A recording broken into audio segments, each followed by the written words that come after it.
Fast food has been engineered to manipulate your brain, and I've done the research to show you how so you don't have to. And I'll explain it all in less than 8 minutes.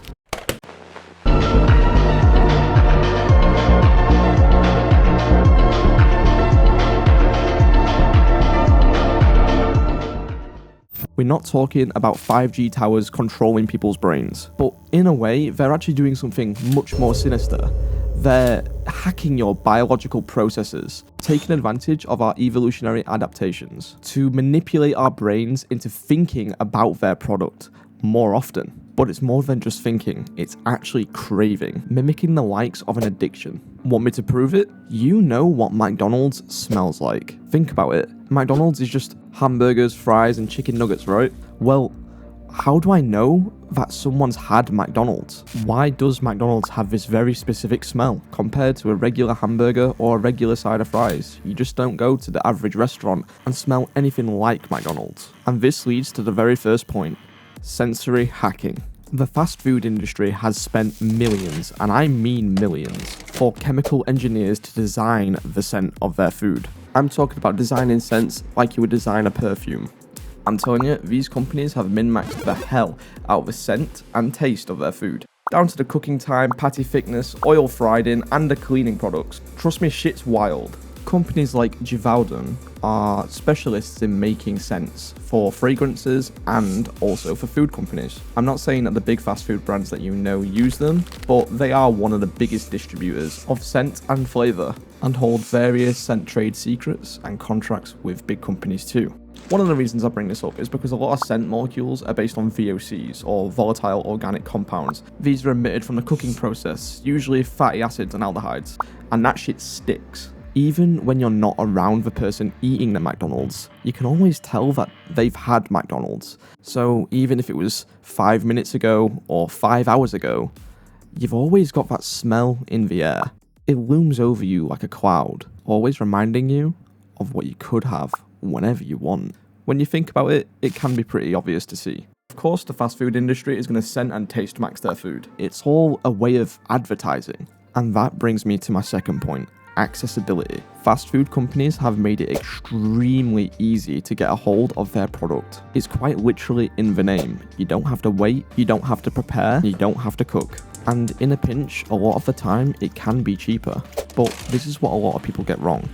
They think that fast food is cheaper than buying vegetables and meats and dairies, which it is for a single meal. But in bulk, it's not, and it never has been. But thanks to the scent stuff that we were talking about earlier, it's on your mind, and it forces you to almost find a way to justify paying for it. Like, I don't have time to cook, I don't have time to get groceries, or I don't have the money to afford groceries. The truth of the matter is, you do have time, and you do have the money. You're just trying to find ways to justify having fast food, so you can get that sweet dopamine response from eating it. Fast food brands have weaponized your own brain and body to fight against your reasonable thoughts. Just like a gambling company, yeah, let's go home now, or a drug dealer, they got you dopamine maxing on that shit.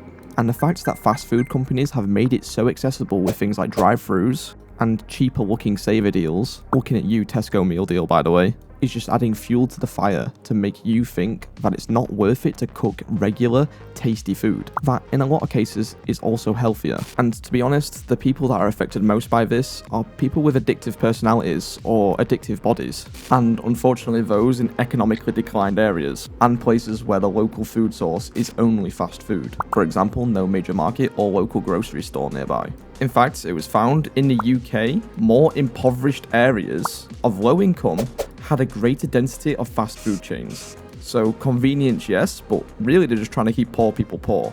My third and final point is actually nutrition. And I don't mean nutrition in the way of it makes you obese or it's unhealthy for you, which, by the way, it very much is. I actually have a much more sinister point to put forward about the nutrition of fast food. All I'm gonna say is look at this video of the McDonald's CEO trying to eat his own burger.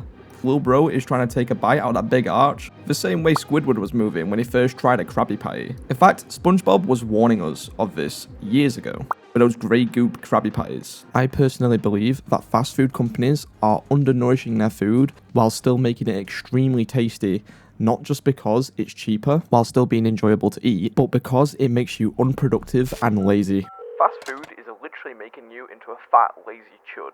And they do this by loading your food with simple sugars and sweeteners and short-chain carbohydrates, which all do provide energy, calorically speaking, minus the sweeteners of course, but it's very quick, fast-acting energy, which causes you to crash. It's like a white monster. I know I love it, but that shit ain't good for me. And in a lot of cases, this can be felt almost instantly. I know that whenever I eat fast food, I'm always craving more, like I'm not quite full. And if on the rare occasion I am full, it doesn't last long before I'm hungry again. That's because all the energy I just gained from that meal, my body's basically used, or it's already begun trying to convert those calories to fat and not using them, making you, once again, feel hungry. You don't have the energy to reason to yourself because you don't have any longer chain nutrients providing energy for your brain to think clearly, making it really difficult to think critically about what you're eating. Like I said before, you'll always find a way to justify it. The only thing you can think about is how easy and simple fast food is, and they've designed it so you're almost incapable of cooking for yourself. And it's not just about cooking either. It's pretty much any basic task. Think about when you need to clean your room or do an assignment that's due. You just think to yourself, I just don't have time, or I just don't have the energy. Well, that could genuinely be because you actually don't have the energy because of the food that you've consumed.